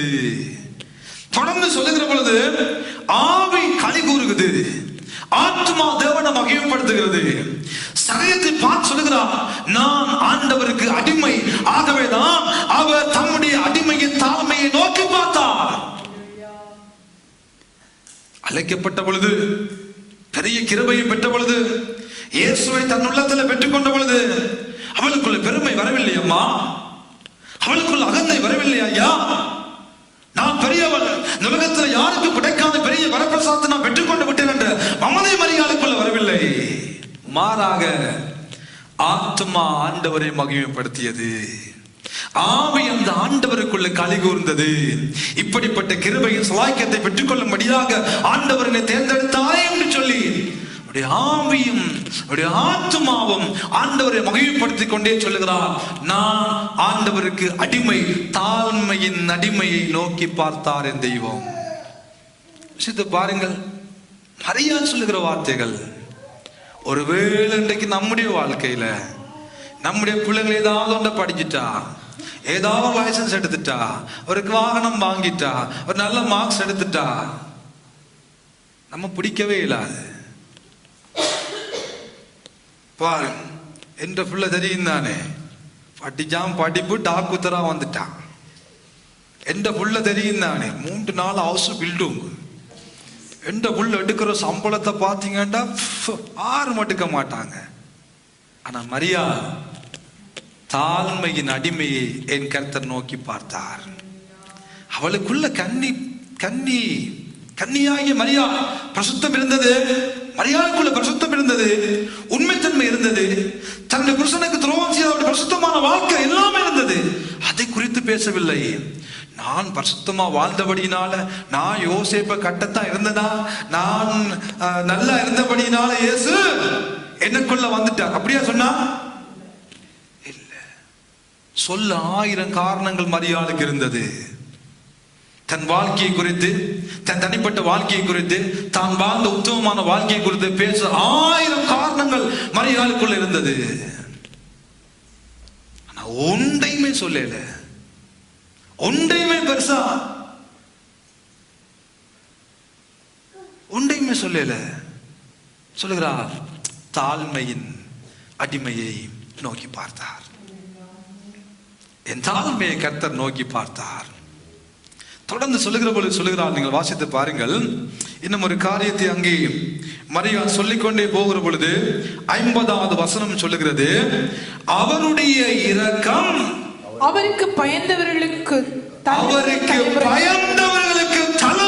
தலைமுறைக்கு உள்ளது. ஹல்லேலூயா. தெய்வத்துக்கு பயப்படுகிற ஒரு மனிதனுடைய வாழ்க்கையில தெய்வம் பார்த்து சொல்லுகிறார், அவருக்கு பயந்தவர்களுக்கு அவருடைய இரக்கம் தலைமுறை தலைமுறை தலைமுறைக்கு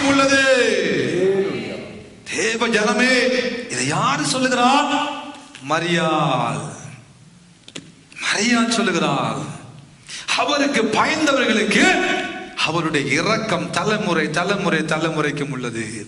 இன்றைக்கு ஒருவேளை நானும் நீங்களும் தேவனுக்கு பயந்து உத்தமமான ஒரு வாழ்க்கை, சன்மார்க்கமான ஒரு வாழ்க்கை, நீதியான ஒரு வாழ்க்கை, உண்மையான ஒரு வாழ்க்கை வாழ்கிற பொழுது தெய்வம் எங்கள் மீது மாத்திரமல்ல, எங்கள் பரம்பரை எங்கள் சந்ததி சந்ததி சந்ததி வரைக்கும் இரக்கம் செய்கிற ஆண்டவராய் இருந்து கொண்டே இருப்பார். ஹல்லேலூயா. நீங்கள் வாழுகிற உண்மைத்தன்மை, நீங்கள் வாழுகிற நீதியான வாழ்க்கை, நீங்கள் தேவனுக்கு பயப்படுகிற பயம் உங்கள் வாழ்க்கைக்குள்ள இருக்கிற பொழுது நம்முடைய சந்ததிக்கு ஆசீர்வாதத்தை அள்ளி வைத்து விட்டு போகிறோம். சொத்துக்களையும் அதுகளையும் இதுகளையும் வாங்கி வைக்கலாம், நல்லது. ஆனால் அதெல்லாம் அழிந்து போய்விடும். இம்மைக்கான காரியங்கள் ஒன்றுமில்லாமல் வந்தோம், ஒன்றுமில்லாமல் போகிறோம். நாம் பிரயாசப்பட்டு யாருக்கோ நாம் சேர்த்து வைத்து போகிறோம். அது பிள்ளைக்கா இருக்கலாம், பேர பிள்ளைக்கா இருக்கலாம், அல்லது வேறு யாருக்காவது இருக்கலாம். நாம் சேர்த்து வைக்கிறோம், நல்லது. அதைப்படி சேர்த்து வைக்க வேண்டியது இது. நானும் நீங்களும் தேவனுக்கு பயந்து வாழுகிற பொழுது, இந்த தெய்வத்துக்கு பயந்து வாழுகிற பொழுது, அந்த தெய்வம் இரக்கம் செய்கிறவராயிருந்து தலைமுறை தலைமுறை தலைமுறைக்கும் நன்மை செய்கிற ஆண்டவராய் நம்முடைய வாழ்க்கையில் இருப்பார். அதை செய்ய பழகிக் கொள்வோம் பிரியமானவர்களே. மரியாள் அதை சொல்லுகிறார். அவருடைய இரக்கங்கள் தலைமுறை தலைமுறைக்கும் உள்ளது. அவருடைய இரக்கங்கள் அவருக்கு பயந்த இடத்துல இருக்கிறது. நான் இரக்கம் பெற்றேன். நான் அந்த தெய்வத்திடத்துல உண்மையாய் வாழ்ந்தபடியினால இப்படிப்பட்ட கிருபையை என் ஆண்டவர் எனக்கு அருளினார். அழகான சுபாவங்கள் பிரியமானவர்களே இந்த மரியாளுக்குள்ளே அடங்கி இருக்கிறது. ஆனால் 2ஆம் அதிகாரத்தில் லூக்காவுக்கு நீங்கள் வருகிற பொழுது 2 தடவைகள் ஒரு காரியத்தினை ஆண்டவர் இந்த மரியாளுடைய வாழ்க்கைக்கு நல்ல சுபாவத்தை நமக்குள்ளே காண்பித்து கொடுக்கிறார். வாசியுங்கள் 2ஆம் அதிகாரம் 19ஆம் வசனத்தை வாசியுங்கள். மரியாளோ அந்த சங்கதியெல்லாம் தன் இருதயத்திலே தன் இருதயத்திலே வைத்து சிந்தனை பண்ணினாள். 51ஆம் வசனத்தை வாசிங்க. 51 2:51. பின்பும் அவர் அவர்களுடனே கூட போய் நாசரேத்து ஊரில் சேர்ந்து அவர்களுக்கு கீழ்ப்படிந்திருந்தார். அவருடைய தாயார் இந்த சங்கதிகள் எல்லாம் தன் இருதயத்திலே வைத்துக் கொண்டார். யாரு? மரியாள். இயேசுவை குறித்து சொல்ல மேய்ப்பர்கள் மூலமாக வந்து அநேக காரியங்களை மரியாள் கேட்டுக்கொண்டே இருக்கிறார்கள். எல்லாரும் அந்த காரியங்களை குறித்து, இயேசுவோட எதிர்காலத்தை குறித்து, அவருடைய ஊழியத்தை குறித்து, அவர் செய்ய போகிற காரியங்களை குறித்து மேய்ப்பர்கள் அங்கே மரியாளை பார்க்க வந்த பொழுது, இயேசுவை பார்க்க வந்த பொழுது தங்களுக்கு தேவதூதனால் சொல்லப்பட்ட காரியங்களையும் தங்களுக்கு நடந்தவைகளையும் வந்து அங்கே சொல்லுகிற பொழுது எல்லாரும் ஆச்சரியப்பட்டு கேட்டுக்கொண்டே இருந்தார்கள். ஆனால் மரியாளோ இந்த சங்கதிகள் எல்லாவற்றையும் இருதயத்தில் வைத்து சிந்தனை பண்ணிக்கொண்டே இருந்தார். இயேசு கிறிஸ்து தேவாலயத்தில் காணாம போன இயேசு கிறிஸ்து மறுபடி கண்டுபிடிக்கப்பட்ட பொழுது அவர் சொன்ன காரியத்தையும் கேட்ட மரியாள் இருதயத்தில் வைத்து சிந்தனை பண்ணிக்கொண்டு இருந்தார். ஆனா பிரச்சனை என்ன? வேதம் நமக்கு சொல்லுகிறது, குணசாலியான ஸ்திரீ என்ன செய்கிறாளா? வீட்டை கட்டுகிறார். அவ்வளவுதான். இங்க மரியாள் என்ன செய்கிறான்? நல்ல குணாதிசயங்கள் ஒரு குணாதிசயமாக இருக்கிற இன்னும் ஒரு குணாதிசயம் என்ன? இயேசுவை குறித்து சொல்லப்பட்ட நல்ல புகழ்ச்சியான நல்ல பெருமையான தீர்க்கதரிசனங்கள், வார்த்தைகள், காரியங்களை என்ன செய்கிறார்? ஊரெல்லாம் போய் பறையடித்துக் கொண்டிருக்கவில்லை. எந்த பிள்ளை எப்படி நம்ம வரப்போறான், எந்த பிள்ளை இப்படி நடக்க போறான் சொல்லவே இல்லை. இருதயத்துக்குள்ள வைத்து சிந்தனை பண்ணி கொண்டிருந்தான். ஆனால் அநேக ஆவிக்குரிய பெற்றோர்கள் என்று சொல்கிறவர்கள் என்ன செய்கிறார்கள்?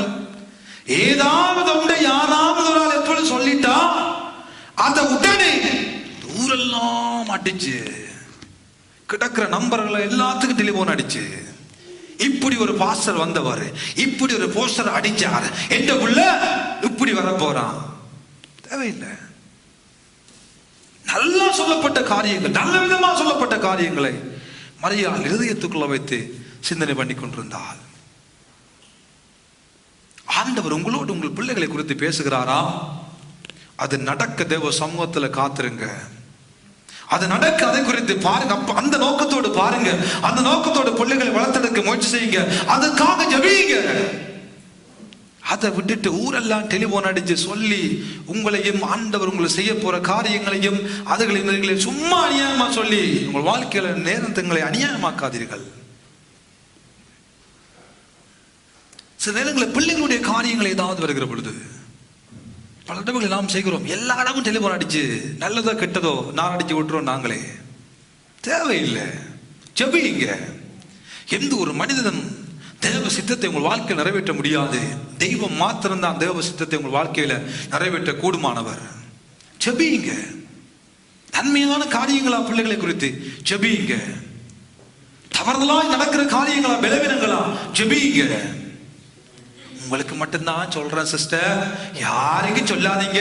இப்படி ஒரு சம்பவம் நடந்து போச்சு, ஒரு அடுத்த நாள் இன்னும் ஒரு ஆளுக்கு அடிச்சு. உங்களுக்கு மட்டும்தான் சொல்றேன் சிஸ்டர், யாருக்கு சொல்லாதீங்க. இப்படி ஒன்று நடந்து போச்சு. தேவையில்லை.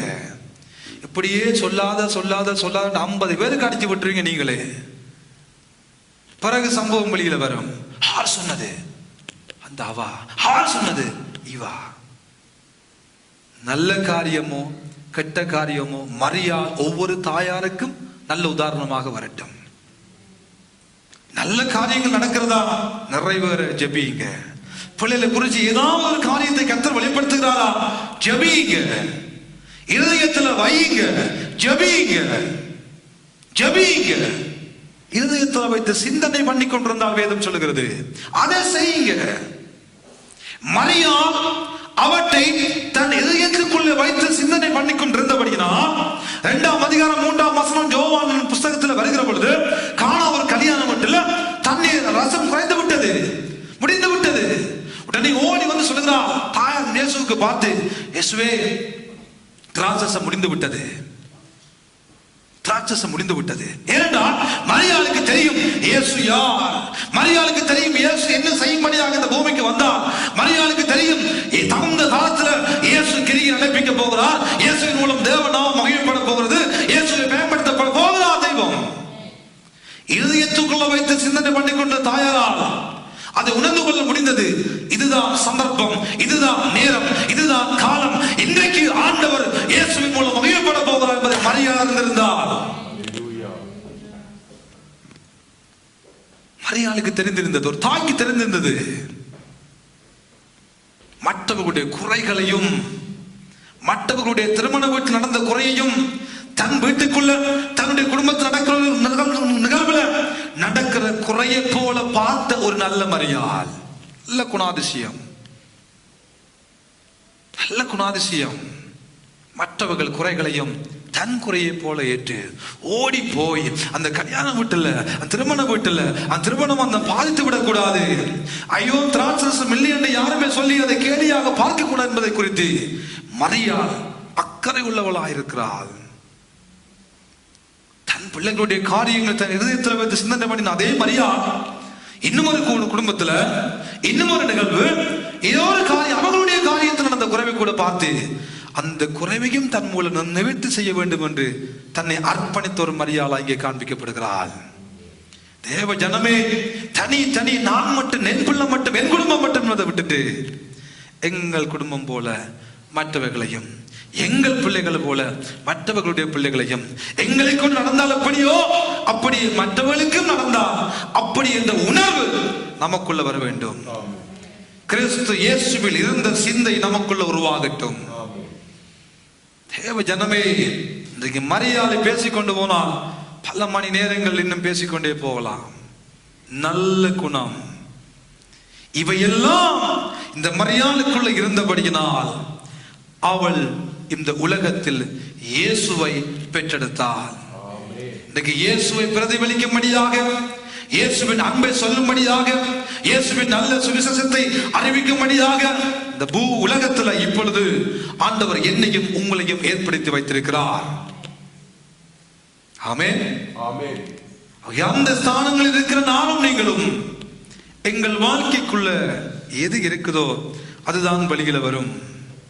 காட்டை உள்ளுக்கு வைத்து காட்டை பெற்று விடாதபடி, தீமையை கற்பந்தரித்து அக்கிரமத்தை பெற்று விடாதபடி, உள்ளுக்குள்ளே பொய்களையும் வஞ்சியங்களையும் சூதுகளையும் வைத்துக் கொண்டு அதுகளை பெற்றெடுத்து அதுகளை வழியில கொண்டு வந்து நாமும் கஷ்டப்பட்டு நம்முடைய ஆண்டோடைய நாமத்துக்கு ஒரு அபகீர்த்தி உண்டாதபடி, கிறிஸ்துவை பெற்றெடுத்த மரியாதை போல நானும் நீங்களும் நல்ல விதத்துல கிறிஸ்துவை பிரதிபலிக்கிற தேவனுடைய பிள்ளைகளாய் வாழ அந்த தெய்வம் எங்கள் அனைவருக்கும் பெரிய கிருபை ஏற்படுத்துவாராக. ஆமென். முதலாவது பரிசுத்தம் நம்முடைய வாழ்க்கையில் இருக்கட்டும். மரியாதை போல உண்மைத்தன்மையான ஒரு வாழ்க்கை, ஆண்டவருக்கு உண்மைத்தன்மையான ஒரு வாழ்க்கை, உதாரத்துவமான ஒரு வாழ்க்கை, கிருபையை பெற்றுக்கொள்ளும்படியான ஒரு ஆசீர்வாதத்துக்குள்ளே வந்திருக்கிறோம். கிருபையை பெற்றுக்கொண்டு வாழ்கிறோம். அந்த கிருபை இழந்து போய்விடாதபடி நானும் நீங்களும் வாழ தேவனுக்கு நம்மை எப்பொழுதும் அர்ப்பணிக்கிற பிள்ளைகளாய், தேவ சித்தம் என் வாழ்க்கை நடக்கட்டும், என் குடும்பத்தில் நடக்கட்டும், என் சபையில் நடக்கட்டும் என்று சொல்லி அர்ப்பணிக்கிற பிள்ளைகளாய் மாத்திரமல்ல, மூன்றாவது நான்காவது அது நிறைவேற எப்பொழுதும் நம்முடைய விசுவாசம் கிரியின் மூலமாக நடப்பிக்கிற பிள்ளைகளாய் நாம் இந்த உலகத்தில் வாழ்ந்து கிறிஸ்துவை பிரதிபலிக்கக்கூடிய வகையில் இருக்கிறதான நல்ல குணாதிசயங்கள் ஆகிய அந்த மரியாதைக்குள்ள இருந்த நல்ல குணாதிசயம் எல்லாவற்றையும் இதயத்துக்குள்ள வைத்து சிந்தனை பண்ணி கொண்டிருந்து தேவ திட்டம் சரியாக வந்த பொழுது, தேவ சித்தம் சரியாக செய்யும்படியாக இந்த பூமியில் நேர காலம் வந்த பொழுது அதை செய்ய தன்னை முழுவதுமாக அவள் தன்னை அர்ப்பணித்த ஒரு நல்ல தாயாரை நாம் இந்த உலகத்திலே பார்க்கிறோம். அதே வண்ணமாக எங்கள் வாழ்க்கையிலும் அப்படிப்பட்ட நல்ல சுபாவங்கள், நல்ல குணாதிசயங்கள் இந்த மதிய வேளைகளை எங்கள் அனைவருடைய சொத்தாக அது மாறுவதாக, எம் அனைவருடைய பங்காக மாறுவதாக இருதயத்துக்குள்ள வைத்துக் கொள்வோம், சிந்தனை பண்ணிக்கொள்வோம். எங்கள் பாடுகளை மற்றவர்கள் குறைகளும் நானும் நீங்களும் பங்கெடுக்கும்படியான கிருபையை இன்னும் அதிகமாய் நம் அனைவருக்கும் ஆண்டவர் உண்டாக்குவாராக. வேதம் சொல்லுகிறது, திக்கெட்ட பிள்ளைகள் படுகிற உபத்திரவத்திலே அவர்களை விசாரிக்கிறதும், அவர்களை பார்க்கிறதும், அவர்களை விசாரிக்கிறதும் கரைபடாதபடி, உலகத்தால் கரைபடாதபடி நம்மை காத்துக் கொள்ளுகிறதுமே தேவனுக்கு முன்பாக இருக்கிறதான மாசில்லாத சுத்தமான பக்தியாக இருக்கிறது என்று சொல்லி யாக்கோபு 1 அதிகாரம் கடைசி வசனம் சொல்லுகிறது. ஆகவே நாம் எழுந்து நிற்போம் பிரியமானவர்களே. எழுந்து நின்றவர்களாய் இந்த நல்ல மதிய வேளையை நம்மை நோக்கி பார்த்தேன். மரியாதை அந்த தாய்க்குள்ள இருந்ததான நல்ல குணாதிசயங்கள் இன்றைக்கு ஆண்டவரை என்னுடைய வாழ்க்கையில, என் குடும்பத்துடைய வாழ்க்கையில, என் தனிப்பட்ட வாழ்க்கையில இருக்கிறதா என்று சொல்லி ஒரு விஷயம் நானும் நீங்களும் கண்களை மூடி ஒரு விஷயங்களை ஆராய்ந்து பார்த்து இல்லையே சொல்லுவோம். ஆண்டவரே, நல்ல ஒரு விசுவாசியாக அந்த மரியாதை அன்றைக்கு இருந்தாலப்பா, நல்ல விசுவாசியாக இருந்தால், தன்னை தேவ வார்த்தைக்கு ஒப்பு கொடுத்த அர்ப்பணிக்கப்பட்ட விசுவாசியாக இருந்தால், ஆண்டவரே எல்லாவற்றையும் தன்னுடைய காரியங்களை குறித்து, தன்னுடைய பிள்ளைகளுடைய காரியங்களை குறித்து எல்லாவற்றையும் இருதயத்திலே வைத்து அவர் சிந்தனை பண்ணிக்கொண்டு அதை குறித்து யோசித்துக் கொண்டிருந்த மரியாதை ஒரு நல்ல உதாரணமாக இந்த மதிய வேளையில் எங்களோடு நீங்க பேசுனீங்கப்பா. அப்படிப்பட்ட நல்ல உணர்வுகள், நல்ல சுபாவங்கள், நல்ல எண்ணங்கள் இயேசுவின் நாமத்தினால் எங்கள் வாழ்க்கைக்குள்ளே கடந்து வந்து இயேசுவை நல்ல விதத்தில் பிரதிபலிக்கிற பிள்ளைகளாய், நல்ல விதத்தில் மற்றவர்களுக்கு காண்பிக்கிற, மற்றவர்களுக்கு இயேசுவை நாங்கள் வெளிப்படுத்துகிற நல்ல பிள்ளைகளாய் இந்த பூமியில வாழ வளர எங்களுக்கு உதவி செய்யும் ஆண்டவரே என்று சொல்லி தேவ சமூகத்தில் எங்களை நாங்கள் ஒப்பு கொடுத்து எங்களுக்காக ஒரு விஷயம் நாம் ஜெபம் பண்ணிக் கொள்வோமாக.